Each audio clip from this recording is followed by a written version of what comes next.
Oui, bonjour bien-aimés. Content une fois encore de venir vers vous pour partager ce thème combien important pour nous qui sommes héritiers et co-héritiers avec Christ. Le thème que j'ai choisi aujourd'hui, c'est conquérir son héritage. J'ai pris ce thème parce que nous qui sommes chrétiens aujourd'hui, nous ne sommes pas totalement différents des païens par rapport aux résultats dont je parle, pas au niveau du potentiel. Beaucoup de chrétiens aujourd'hui qui sont effectivement chrétiens, lorsque nous voyons leur vie, nous réalisons finalement les païens n'ont pas vraiment les raisons de nous envier, bien au contraire. Ils nous trouvent comme des gens un petit peu malheureux, un peu perdus. Mais en réalité, ils n'ont pas su tort. Parce que le résultat est assez catastrophique. Voilà pourquoi j'ai pris vraiment à cœur de pouvoir partager en fait ces thèmes, conquérir notre héritage, que je pense avec l'aide de Dieu pourra vraiment nous aider, nous chrétiens en particulier, pour pouvoir tirer le meilleur. Nous avons appris que Jésus, non seulement il nous a rachetés de la mort pour les salir, mais aussi de toute maladie, de toute infirmité, de la pauvreté, de l'échec, etc. Mais le problème est le suivant. Si réellement Jésus nous a rachetés de tout cela, comment nous, chrétiens,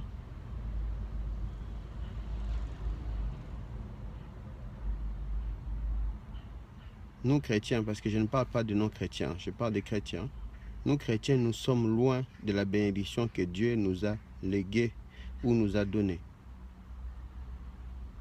Nous savons tous, dans Deutéronome 28, où on nous parle à partir du verset 1 jusqu'au verset 14, les bénédictions que Dieu nous a léguées à travers la grâce et son amour.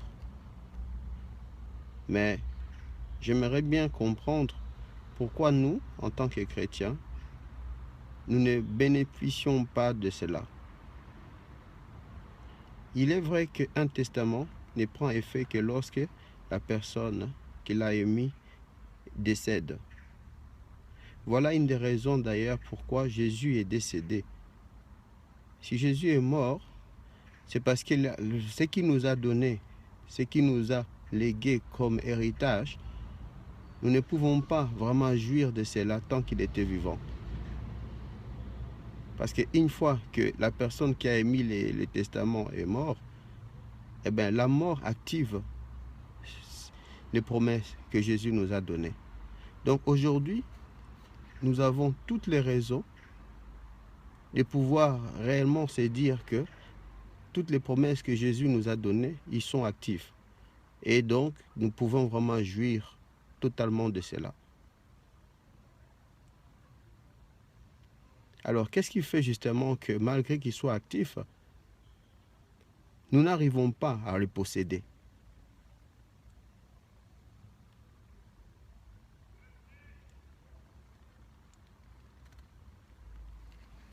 Moïse a établi la loi aussi.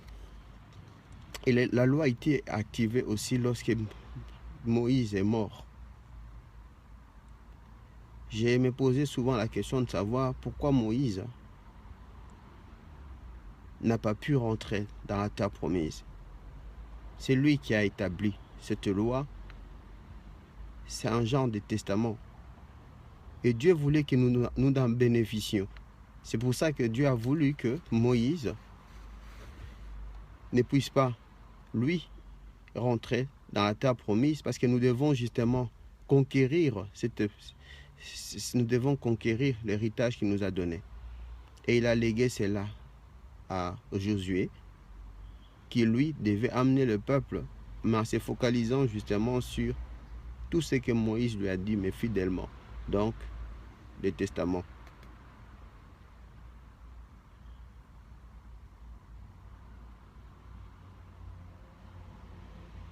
Josué, lui, il s'est fait avoir plus que Moïse. parce que l'erreur qu'il a commise était beaucoup plus grave. Mais pourtant, Dieu ne l'a pas retiré le rôle qu'il lui a donné pour pouvoir faire rentrer le peuple à Canaan. De quoi il s'agit? Pour ceux qui connaissent cette histoire, lorsque Josué est rentré justement à Canaan, après avoir reçu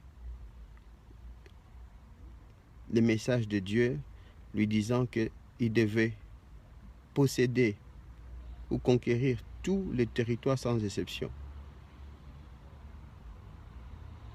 Et une des lois qui a été donnée par rapport au fait de conquérir tous ces territoires, c'était justement qu'il ne devait rien laisser. Totalement rien laisser. Il devait tout détruire à leur passage. C'est vrai, ça paraît un petit peu difficile lorsque nous réalisons cette situation, parce que nous nous disons, mais Dieu c'est un Dieu d'amour.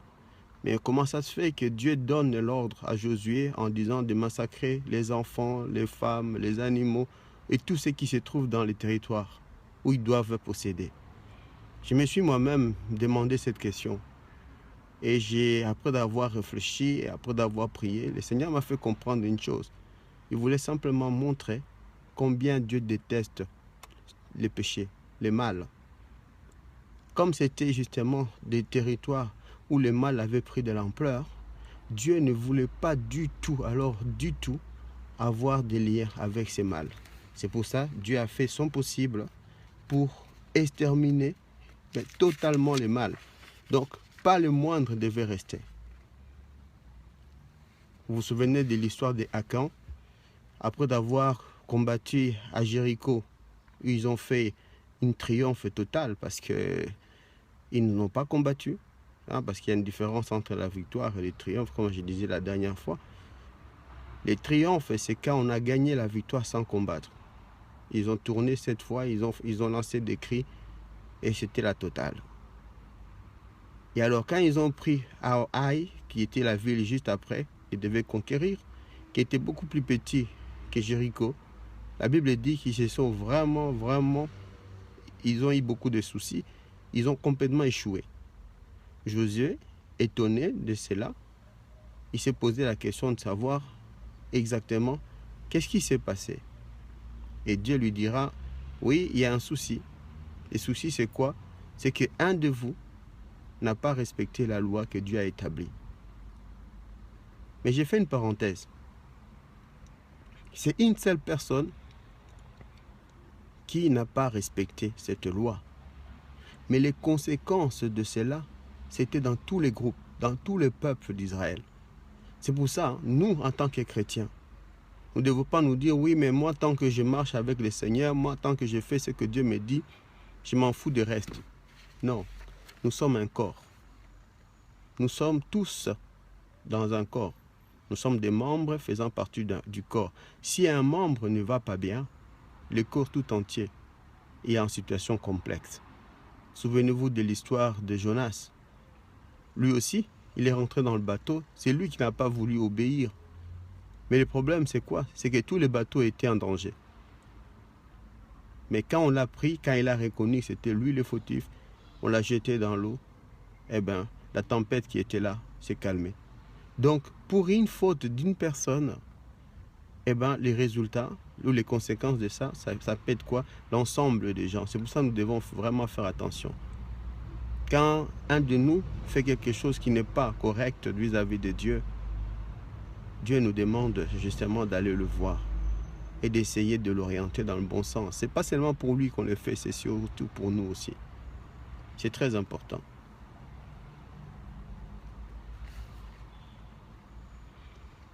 Parce que lorsque justement je parlais de Josué, pour revenir à ce que je disais, Josué, lorsqu'il a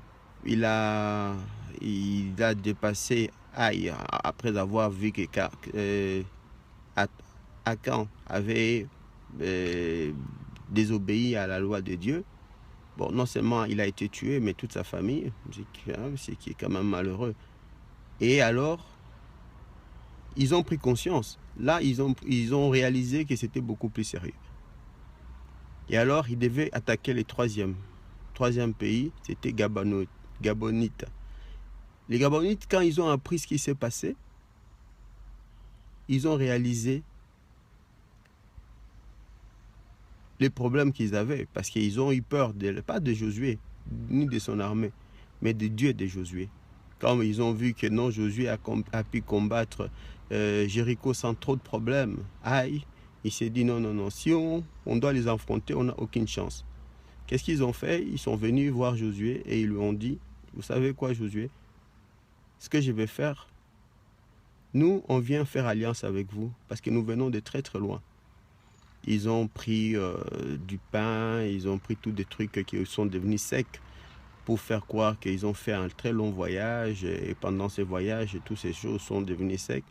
Et Josué, sans même réfléchir, eh bien, qu'est-ce qu'il fait lui? Ben, il accepte simplement en disant, voilà, on fait alliance avec toi, il n'y a pas de souci. Et puis après, il va se rendre compte que non, il s'est fait tromper. Il s'est fait avoir en fait. Et alors, qu'est-ce qui se passe?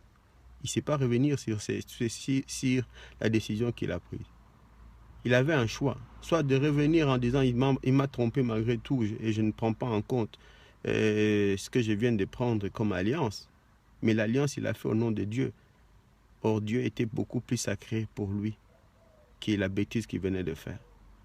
Et Josué a préféré respecter plus Dieu plutôt que l'erreur qu'il a commise. Curieusement, Dieu l'a totalement, je dis bien totalement, soutenu. Parce que lorsque ça s'est passé de cette manière-là, les trois rois, donc les trois rois un peu plus loin, ils ont entendu parler, ils ont dit, mais comment ces gens-là qui étaient avec nous, maintenant ils se mettent avec nos ennemis? On va les attaquer. Il a crié vers Josué. Josué est venu. Il a attaqué donc les trois en même temps. Et la Bible nous dit que il les a massacrés de manière particulière. Et non seulement ça, la Bible précise en disant que l'épée de Josué n'a pas tué assez. Les grêlons qui sont tombés du ciel a plus tué que l'épée de Josué. Donc ça veut dire simplement que Dieu a participé de manière spéciale pour pouvoir donner la victoire totale à Josué. Donc Dieu a prouvé les choix de Josué. Alors que Josué venait de faire quand même quelque chose de grave. Une erreur quand même assez terrible. Mais ça ne l'a pas empêché à Dieu de continuer à marcher avec lui. Parce que c'était dans la vision de Dieu, Josué qui devait faire entrer ce peuple dans la terre promise. Alors que Moïse, c'était quelqu'un de beaucoup plus fidèle. Moïse, la Bible dit, c'était l'ami de Dieu. L'homme qui parlait face à face. L'homme qui a vu le dos de Dieu. Je crois qu'il fait partie vraiment des grands prophètes. Ce n'était pas n'importe qui. Dieu a dit, j'ai fait de lui Dieu devant Pharaon. C'était un Dieu quelque part.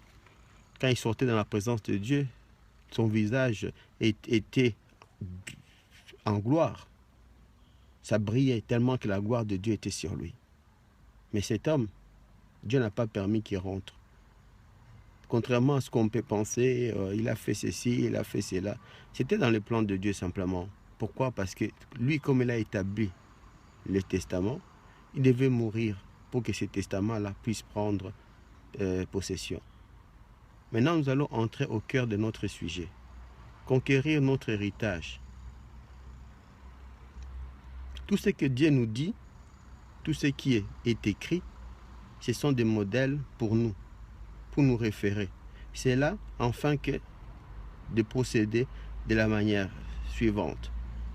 Donc, en fait, les promesses que Dieu nous donne, tous les écrits que Dieu nous a recommandés, c'est ça, c'est celle-là, notre testament, c'est celle-là nos promesses. Et nos promesses, c'est vraiment ce que Dieu nous a laissé. Mais il y a quelque chose d'important. Comment faire? Parce que vous savez, il ne suffit pas seulement que je vous dise que vous savez, vous avez hérité d'un tel ou tel bien. Et vous êtes content en disant, oui, vous savez quoi, moi, je suis héritier. Oui, c'est bien beau. Mais quand vous héritez de quelque chose, la première chose logique, je dirais, convenable, c'est de quoi? C'est de connaître de quoi il s'agit. J'ai hérité, d'accord, mais de quoi? Si on te donne un testament, la première chose qui va t'intéresser, c'est de savoir, mais qu'est-ce qu'il y a dans les testaments? Et qu'est-ce que moi, qui me revient à moi? La plupart des chrétiens aujourd'hui, on s'est dit co-héritier de Christ, héritier de Dieu. Mais si tu leur poses la question de savoir qu'est-ce que tu as hérité de Dieu, ils ne le savent même pas. Alors, quand ils ne le savent pas, c'est très difficile. C'est très, très difficile pour qu'ils puissent réaliser ce que Dieu a pourvu pour eux. Parce que s'ils ne savent pas ce que Dieu a pourvu pour eux, comment est-ce qu'ils peuvent aller récupérer ce que Dieu les a donné? Et ça, c'est le problème. J'ai essayé de prendre la référence sur laquelle on va se focaliser. C'est Josué 14, à partir du verset 6 à 14. C'est Caleb.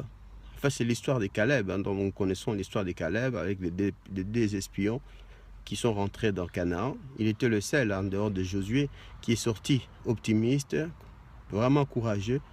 Malgré les géants qui étaient là, lui a dit non, je sais que nous avons Dieu et nous allons avoir ce que Dieu nous a demandé, ce que Dieu nous a promis, ce que Dieu nous a promis, nous savons que nous allons l'avoir.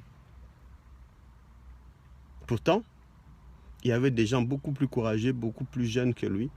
Lui, il était déjà assez âgé, déjà à cette époque-là. Mais il a eu le courage, il a eu l'audace. Mais il y a quelque chose qui a été dit.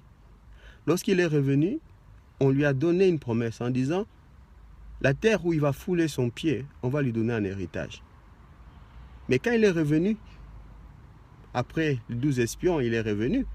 Est-ce qu'il avait cette terre-là? Non. Il n'avait pas cette terre.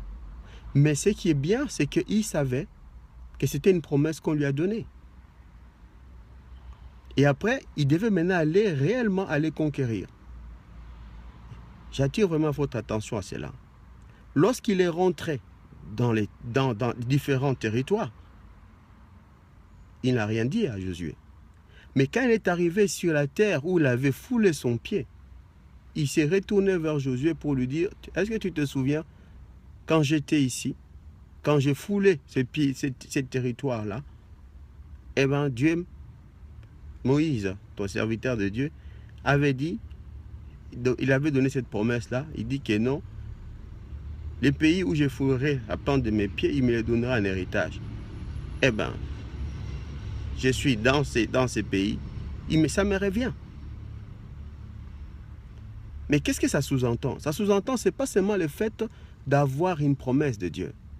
Une promesse de Dieu, ce n'est pas suffisant.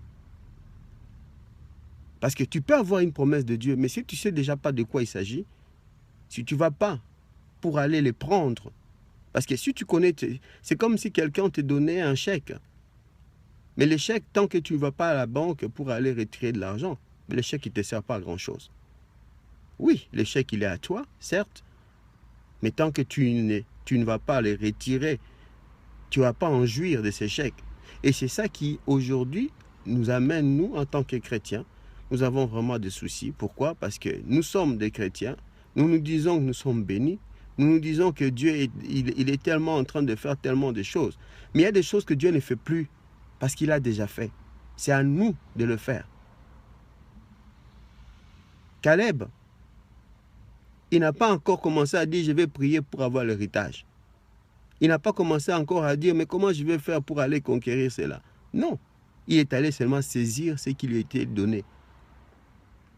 Mais ce qui est encore plus extraordinaire, non seulement Josué lui donnera son territoire parce que ça lui revient, il est béni, mais dans le territoire, il y avait encore des ennemis. Il devait les combattre. Donc, ça veut dire quoi? Ça veut dire que lorsque Dieu nous promet quelque chose, on a tendance à croire que tout est fait. Ou alors, on aurait extrêmement souhaité dire « Ah oui, mais Dieu nous l'a donné, mais il aurait pu s'arranger pour enlever les ennemis. » Mais Dieu, est-ce qu'il ne sait pas qu'il y a des ennemis? Il sait qu'il y a ces ennemis là-dedans. S'il les a laissés, c'est parce qu'il sait aussi qu'il t'a donné le potentiel de pouvoir justement faire face. Parce que Dieu te dit, il faut tous les exterminer, tous, sans exception. Donc il sait que tu as la capacité de le faire. Sinon, il ne t'aurait pas dit que c'est à toi, cet héritage. Donc l'héritage, ce n'est pas le fait simplement de dire, oui, je sais que j'ai l'héritage, je suis un enfant de Dieu, maintenant j'hérite. Oui, potentiellement tu as hérité. Mais tu dois combattre pour aller chercher ton héritage. Si tu ne combats pas, si tu ne sais pas, aujourd'hui, qu'est-ce qui fait que beaucoup d'enfants de Dieu ont des soucis? Les enfants de Dieu souffrent de toutes sortes de maladies. Les enfants de Dieu, ils sont dans la pauvreté.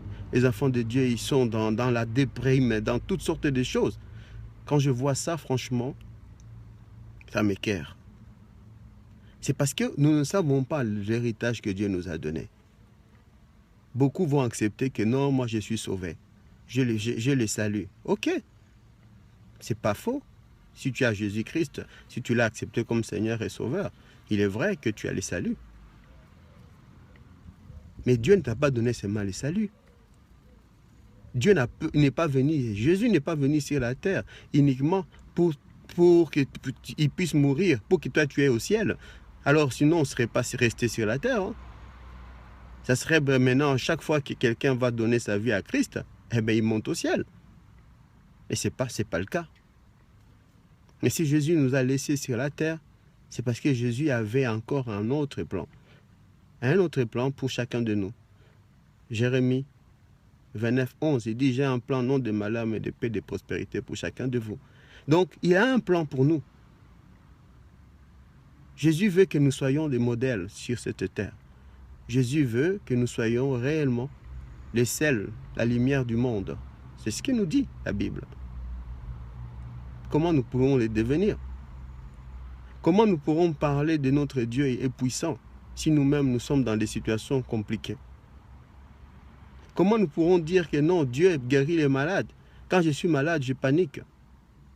Dieu n'a pas dit que tu seras jamais malade. Mais Dieu dit, je t'ai guéri par le maîtrissure de Christ à la croix. Je t'ai guéri. Donc ça veut dire quoi? La maladie peut être là, mais il faut connaître ton héritage.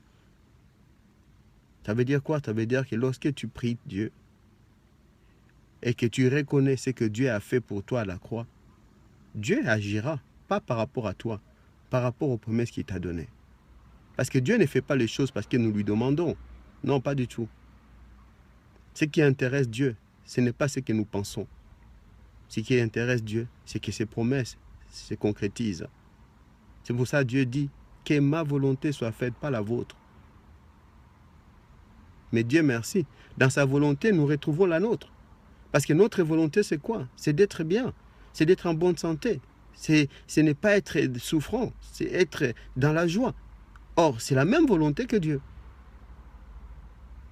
C'est pour ça qu'aujourd'hui, on peut se réjouir en disant à Dieu, oui, c'est vrai. Si aujourd'hui je suis dans la joie, si aujourd'hui je suis dans la paix, si aujourd'hui je suis en bonne santé, je reconnais que c'est l'héritage que tu m'as donné. C'est très important pour nous.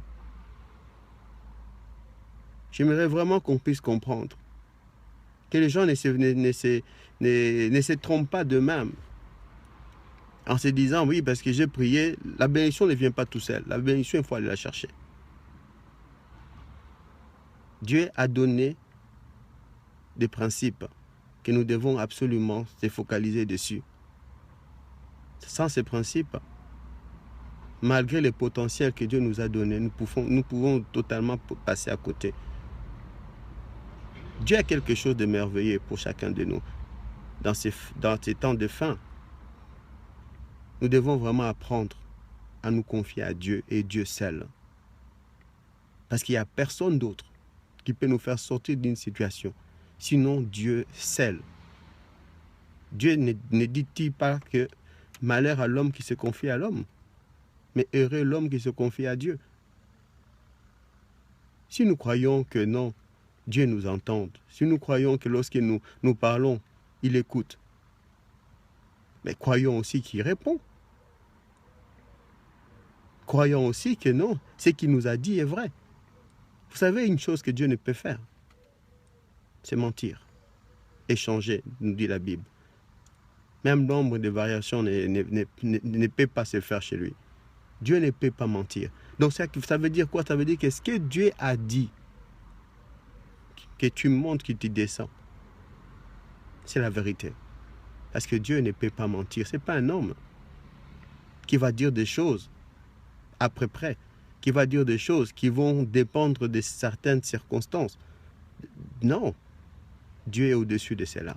Quand il dit quelque chose, la chose va s'accomplir. Les promesses qu'il nous a données, ils sont véritables, ils sont vrais.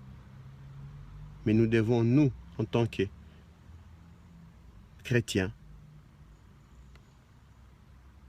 comprendre. Parce que Dieu nous a donné, en fait, des directives pour pouvoir retirer toutes choses. Tu sais, même quand tu regardes le peuple de Dieu dans le désert, Dieu les a donné d'abord des lois. Et il les a dit, si vous marchez avec Dieu et tu refoules, ce qui fait justement de cette bénédiction sa force, donc la loi de Dieu. Voilà pourquoi il est important pour nous de connaître ce que Dieu nous donne comme promesse et de nous focaliser sur les promesses de Dieu. Parce que les promesses de Dieu, c'est ça qui va... En fait, ce sont vraiment le chemin que Dieu a tracé pour nous. C'est la lumière qui nous éclaire. La Bible nous dit, si tu pars dans Psaume 119, verset 5, il nous dit que la parole...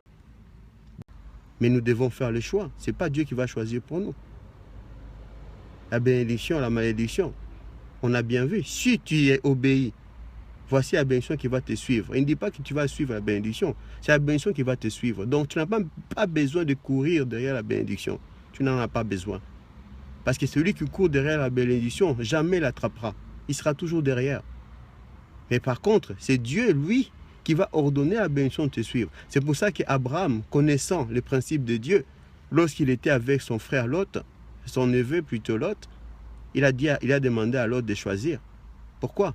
Parce qu'il savait que peu importe où il était, la bénédiction était derrière lui. Lot a choisi ce qui semblait être meilleur. Qui est allé? Et à cause de cela, ce peuple, ils vivent encore jusqu'à aujourd'hui. Alors que tous les autres ont été massacrés. Mais eux, ils ont eu la crainte de Dieu. Et cette crainte de Dieu les a permis justement d'avancer. Nous devons vraiment avoir cette crainte de Dieu. Nous devons apprendre. Et craindre Dieu, ce n'est pas le fait juste de les craindre. Craindre Dieu, c'est obéir à ses commandements. C'est écouter ce qu'il nous dit. C'est obéir à ce qu'il nous recommande. Sa volonté, non, c'est pas ça. Tu arrives à faire ce que Dieu te recommande de faire, en fonction des situations. Parce que l'un, c'est pas l'autre. Mais commence déjà à vouloir dire, Seigneur, je vais marcher dans le voie que tu as établi. Je vais pouvoir faire ce que tu me demandes, même si j'ai du mal. Mais aujourd'hui, je prends cette décision, Seigneur, de pouvoir vraiment faire ce que tu me recommanderas. Tout ce que tu me diras, je m'efforcerai. C'est ce qu'a dit Josué avant de mourir. Il a dit à son peuple, il dit, efforcez-vous d'écouter, d'obéir. Seigneur, le fait de rester dans cette situation, Seigneur, ô Dieu de gloire, pour nous, c'est une insulte pour toi, Père. Parce que c'est comme si tu n'as rien fait. C'est comme si tout ce que tu as fait, tu l'as fait pour rien, ô Dieu de gloire. Pardonne-nous encore, Seigneur, de notre désobéissance. Pardonne-nous, Père, parce que nous ne comprenons pas exactement ce que tu essaies de nous faire comprendre. Seigneur, toi seul es capable de changer nos cœurs de pierre en cœurs de chair. Donne-nous la grâce, ô Dieu, de marcher dans tes voies. Donne-nous la force, Seigneur, de nous on croit. Oh, ben tu sais, moi je suis gentil avec les gens, moi j'ai pas de problème, j'ai toujours vécu de manière vraiment